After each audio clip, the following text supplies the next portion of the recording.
We are back with the First Lady of the United States, Michelle Obama. Mrs. Obama, thank you again for joining us. Thank you for having me. The obvious question I have to ask you, do you ever watch Fox News? You know what, I don't watch news that much. But you will watch it this weekend. I will. Right? I will absolutely watch it. You've got it. All right. But I try to stay away from, news because, I want to formulate my opinions based on experiences that I have. I'll read clips, I get headlines, but I tend, and I try to keep home kind of a news-free zone. It's sort of like when you work above the shop, you can't just bring work home. So when the president walks in the door, I don't want to then start bombarding him with, what I heard, and what happened here, and what do you think about this? Let him, have a little dinner, play a little, play sorry or some kind of game with the kids and sort of bring it down. There have been so many vile and hateful things said about your husband, said about you, not unlike what the Bush family went through. I think it's part of the horrors of our political climate today and the blogs where people can anonymously, and in my word, cowardly, say things that they would never say if they had to tell us who they were. How do you deal with that? And how do you deal with it specifically, not just for you and the president, but for your daughters? It's a good question, and as you know, that's part of politics today. And the truth is that most of America isn't like that, and they're tired of that. They want folks to get stuff done. The beauty of my job is that I get to see more of that America.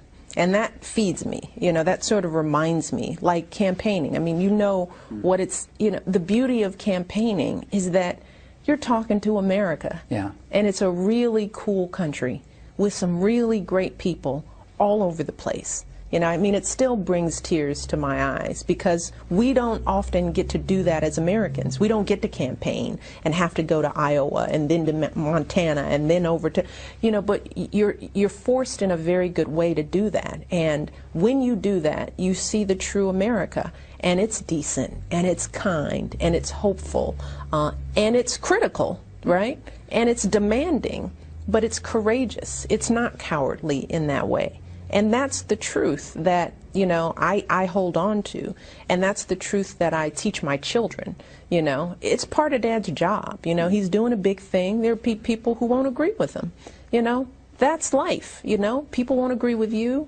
So just, know that, I teach my kids to keep moving forward, know what's in their heart, and, stay true. And it's that faith, that really keeps you going. You've been in the White House now for a year. A little different kind of living environment than most. A little different. What's been the greatest pleasure or the greatest moment you've had in this first year? There have been so many. In the White House, one of the things that I love to do is to bring kids in who usually don't get to, sit in those chairs or walk in those rooms. I have a group of young girls who are mentees from all over the D.C., Virginia, Maryland area, and they come in once a month, and I always love, watching them come in. They're a little nervous, but, they're starting to relax. There were a group of kids who came through from the UK who had won an essay contest.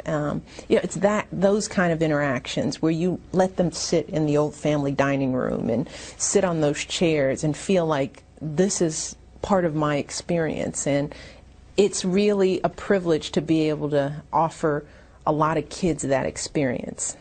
That's one of the most fun parts in the White House. Now this year, it's travel, and seeing my kids see the world, watching them meet the Pope, where Sasha's big thing she noticed about the Pope was that he had a nick in his thumb.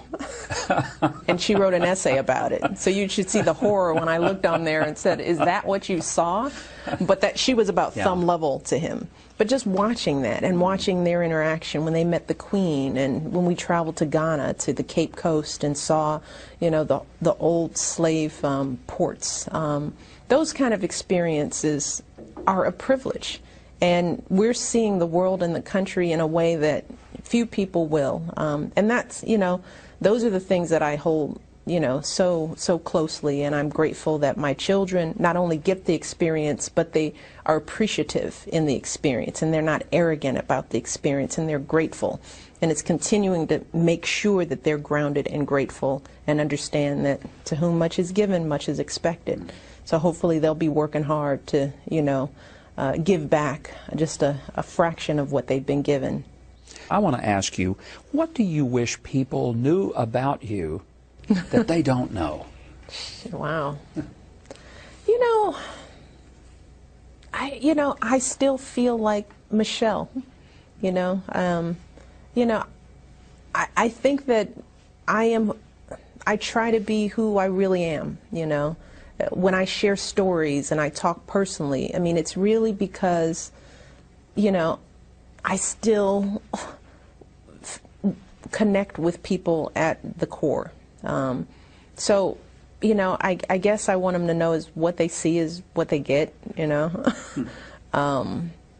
But I think it's important for people to know that I'm really proud to be in this position, because, you know, I grew up on the south side of Chicago. You know, my parents, my father worked a shift. There is no way that I could have imagined that I'd be in this position to be able to serve my country in this way, and that I'm doing everything that I can every day to make my country proud, so that when I go abroad and represent us, you know, I want America to know that I'm thinking about doing it the best way that I can, and that my intentions are to help, truly. And if helping means being quiet or sitting down or standing up or, you know, working a little harder, I'll do it.